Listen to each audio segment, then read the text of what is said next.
केन्द्रापड़ा जिलार महाकालपड़ारे विदेशागत पक्षी मेली किचिड़मिचिड़ी शब्द सृष्टि होउछि भिन्न परिवेश। लुणा जंगल प्रेम पड़ी योजना योजना दूररू धाई आसुछंती रंग बेरंगर विदेशी पक्षी। एबे अतिथि पक्षी सुरक्षा नहीं चिंतारे परिवेशविद।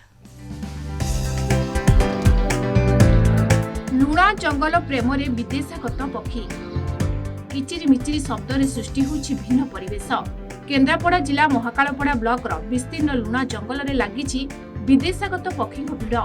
लुणा जंगल पार्श्ववर्ती अंचल नदी नाल खाल पाट आदि मिलुवा प्रचुर खाद्य प्रति आकृष्ट हो योजन योजन पथ अतिक्रम कर छुटी आसुछन्ति अतिथि पक्षी। जंबुर गोबर नदी बत्तीघर संरक्षित जंगल रामनगर खरीनासीर महानदी अवबाहिका अंचल में भिन्न भिन्न प्रजातिर विदेशी पक्षी देखा मिलुछि। वन विभाग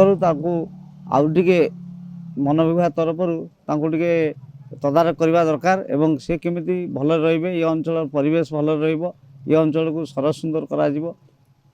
विदेशागत पक्षी आसीबारु ये अंचल रे टिके निश्चित भाव में गोटे परिवेश अलग प्रकार आसीची। एठी देशी और विदेशीगत पक्षी मानकर शीत ऋतु रे आगमन हुए। विशेषकर गहिरमथा संलग्न वर्ल्ड बैंक प्रोजेक्ट रे वर्ष नुआ करी पक्षी मैंने आसी बसवास करछंती। जो परिमाण रे पक्षी आछंती आर वर्ष ठर वर्ष ढेर संख्या आछंती। ए विदेशागत रंग बेरंगर पक्षी काकड़ी पेशादार शिकारी कान में बाजिलाणी। एमानक द्वारा प्रयोग करा जायथुवा विष और फांसरे अतिथि पक्षी मरुथुवा अभियोग हेलाणी। विदेशागत निरीह पक्षी सुरक्षा नहीं परिवेशविद चिंतित थिबा बेले वन विभाग त्वरित पदक्षेप ग्रहण करने अंचलवासी दाबी करछंती।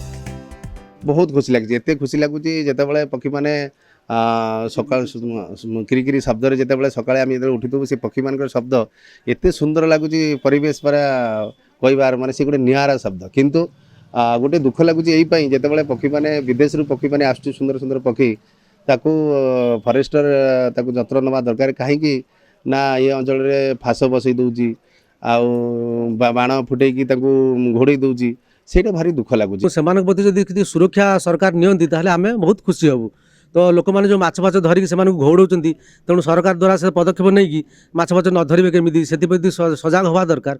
ये लुणा जंगल पार्श्ववर्ती अंचल नदी नाल और गड़िया पोखरी में प्रचुर परिमाण खाद्य अन्वेषण में विदेशागत पक्षी आगमन होउछि। तेबे विष और फांसरे जमती एमानक जीवन चली न जाए ए प्रति दृष्टि देवाक साधारण दाबी होइछि। महाकालपड़ा हेमंत स्वाई, कलिंग टीवी।